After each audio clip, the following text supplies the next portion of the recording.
உங்கள் குலதெய்வம் என்ன தெய்வம் என்று தெரியலையா? நமது குலதெய்வத்தை வீட்டிலிருந்தே பூஜை செய்து கண்டுபிடிக்க முடியுமா? முடியும்.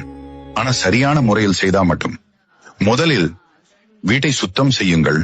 குளித்து பூஜை இடத்தில் ஒரு தீபம் ஏற்றுங்கள். பிள்ளையார் முன் அமர்ந்து மனதார சொல்லுங்கள், எங்கள் குலத்தை காக்கும் குலதெய்வமே, உங்கள் பெயரும் உங்கள் இருப்பிடமும் எங்களுக்கு தெளிவாக தெரிய அருளுங்கள். ஆனால் நினைவில் வையுங்கள், தினமும் இரவு 6 மணிக்கு கண்ணாடி கிளாஸில் நீர் நிரப்பி வீட்டின் வாசலில் வையுங்கள். காலை 7 மணிக்கு எடுத்திட வேண்டும்.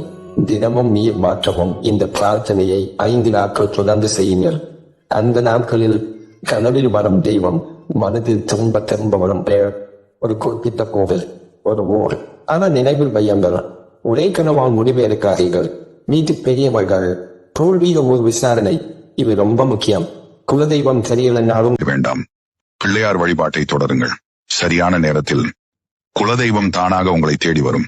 நீங்கள் சப்ஸ்கிரைப் செய்தால் மட்டும் உங்களுக்கு மறைக்கப்பட்ட ஆன்மீக தகவல்களை உங்களுக்கு கொடுக்க உதவும். சப்ஸ்கிரைப் செய்து ஆசீர்வதியுங்கள்.